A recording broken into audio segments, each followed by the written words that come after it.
In this video demonstration, I'm going to showcase how by using Orbit for Enterprise, different entities in a trusted ecosystem are able to enter in a little bit more of a dynamic flow of credential issuance.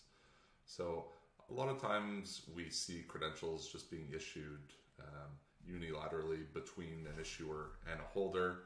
But when you really think about it in a lot of real use cases, you're often going to want to have a holder-driven process. It's often the holder that has a need for a credential, and when they have the need for the credential within their user journey, they're going to contact an issuer of a specific credential that they need, and they're going to request that the issuer issues that credential to them.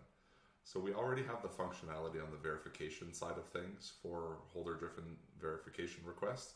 We've now since added the full support for issuance proposals as well as negotiation within the credential exchange workflow, which I will be showcasing today. So this interaction is going to be between the University of Concordia, which is the holder in this example, and the City of Montreal, which is the issuer in this example.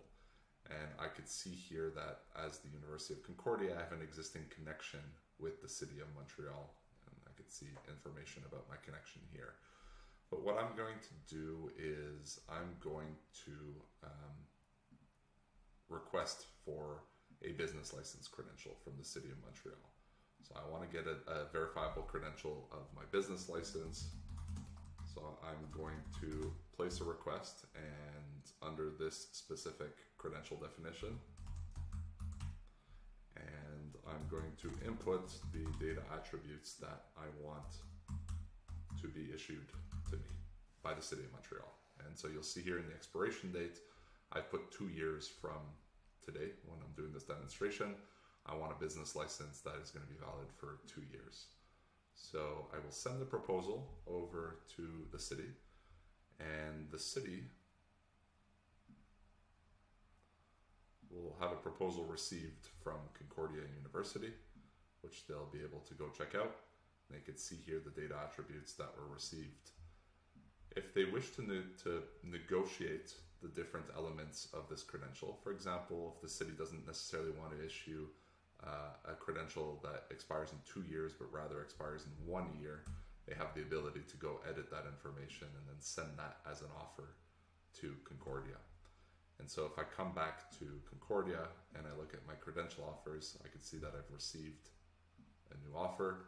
I could see this is the information, and if I'm still not happy with this and I perhaps want to change other information in here, I could go back and negotiate once again. So I could come and repropose a different credential to be issued to me. But what I'm going to do here is I'm happy with this information. I'm okay that it's just valid for a year. I'll just have to renew it in a year from now, but that's okay. So I will accept it. And if I refresh here, I'll see that the credential that I just accepted is now in my wallet.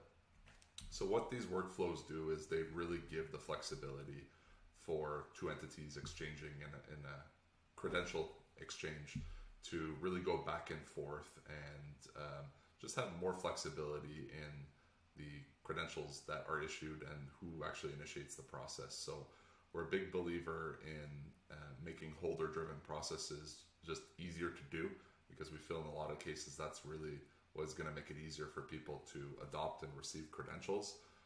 And at the same time, we want to make it very easy for two parties to interact and make sure that they're both comfortable with the data attributes that are being requested and offered within a credential. So I hope this video was helpful. If anyone listening to this is looking to try this out for a particular use case that you may have, feel free to contact us, and we'd love to give you an environment that you could play around and test your use case with. Thank you.